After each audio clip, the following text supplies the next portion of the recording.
Hello friends, triple for awakening and Anjali guidance में आपका स्वागत है। जय माँ दुर्गा, ओम नमः शिवाय। फ्रेंड्स, बहुत लोगों को ये कन्फ्यूज़न है कि इनर वर्क क्या है। तो आज हम इनर वर्क के बारे में जानेंगे कि इनर वर्क है क्या।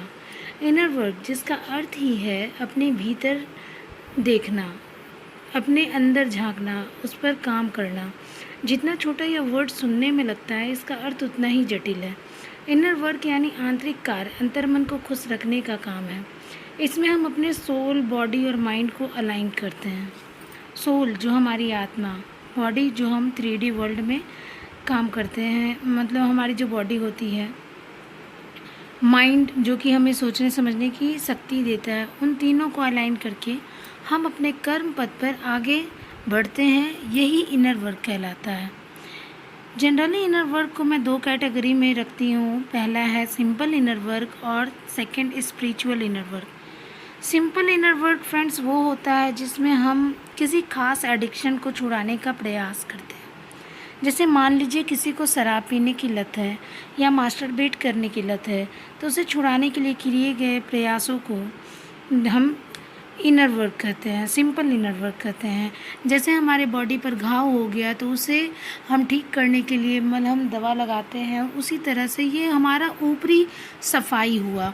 हमारे शरीर की जो है ऊपरी सफाई होती है, जिसे हम सिंपल इनर वर्क की कैटेगरी में रखते हैं। अब है spiritual inner work. Spiritual inner work friends बहुत अलग है सिंपल इनर वर्क से, क्योंकि ये हमारी अंतरात्मा की सफाई होती है।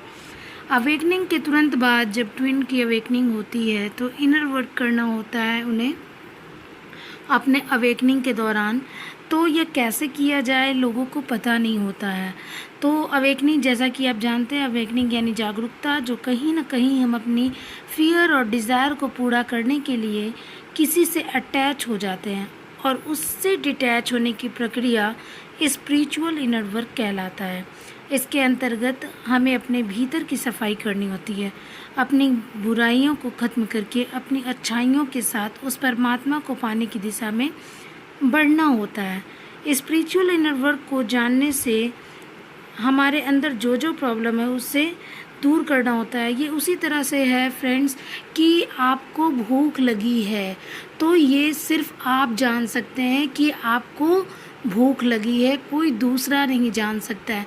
आपको किस चीज़ को खाने की इच्छा हुई है वो सिर्फ आप जान सकते हैं। तो आप, ये प्रॉब्लम आपके अंदर क्या है, उस प्रॉब्लम को सिर्फ आप जान सकते हैं। उसका इलाज क्या होगा उसे सिर्फ आप कर सकते हैं। तो सबसे पहले आप एक पेन और डायरी रखिए और उसको नोट करिए कि आपके अंदर कौन कौन से प्रॉब्लम है। जैसा कि मैंने अपने अवेकनिंग के दौरान करा था, अपनी प्रॉब्लम को लिखा था। तो ऐसे बहुत सारे प्रॉब्लम है, जिसमें से कुछ प्रॉब्लम को मैं बता रही हूँ कि जिसके कारण अवेकनिंग होती है। हमारे अंदर बहुत ही ज़्यादा सेल्फ ईगो आ जाती है, फियर होता है, हेजिटेशन होता है, को डिपेंडेंसी, चाहे दूसरे पर निर्भर रहते, चाहे लव के लिए हो, मनी के लिए हो या साथ के लिए हो। एंगर, किसी भी बात को लेकर के एंगर बहुत ज़्यादा होता है। एक्सपेक्टेशन टू अदर्स, यानी वो हमसे बात करे, हम या किसी भी चीज़ को लेके एक्सपेक्टेशन हो सकता है। हम लोग बहुत ज़्यादा डिमांडिंग हो जाते हैं, हम लोग काफ़ी ज़्यादा इमोशनल हो जाते हैं, हमारा लो स्टीम होता है, कॉन्फिडेंस लेवल लो हो जाता है, या हमारा रूड बिहेवियर होता है, यहाँ तक कि कभी कभी हम एब्यूज़िव भी हो जाते हैं। तो इस तरह से ये सारे हमारे प्रॉब्लम है जिनको दूर करना होता है। ये हमारे अंदर किसी न किसी रूप में ये प्रॉब्लम निकलता है। अब इन सबको दूर करने का उपाय आपको खुद ही ढूंढना होगा। लेकिन जनरली जो है इनर वर्क के नाम पे आपको मेडिटेशन और चक्रास को करने की सजेशन दी जाती है।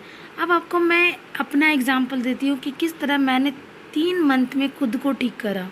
क्योंकि आपको अपना इलाज खुद करना होता है। आपके अंदर कौन सी प्रॉब्लम है वो आपको खुद करना होता है। जैसे इनर चाइल्ड प्रॉब्लम हो गया, या कोई सेक्सुअल ट्रॉमा से गुजरते हैं, तो उनको कैसे ठीक करना है वो आप खुद ही जानते हैं।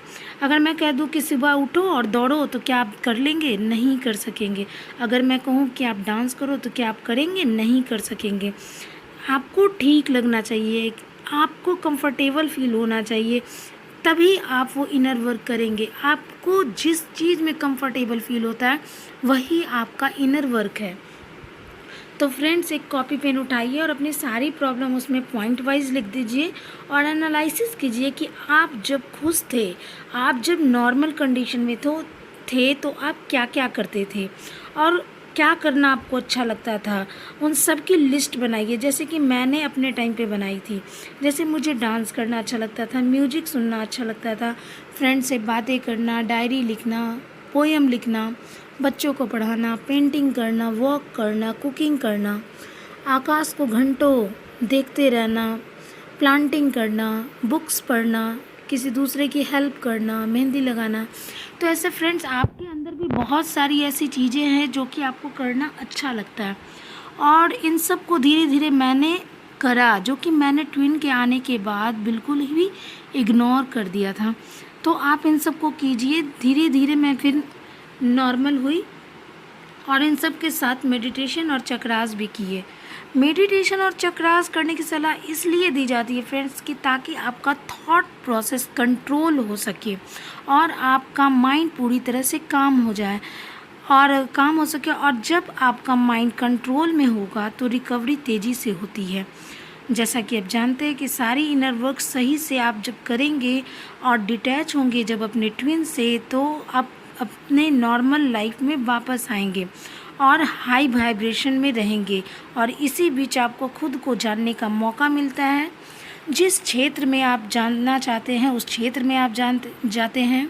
आपको इसी बीच आपके सोल पर्पस का पता चलता है और इसलिए इनर वर्क ज़रूरी होता है।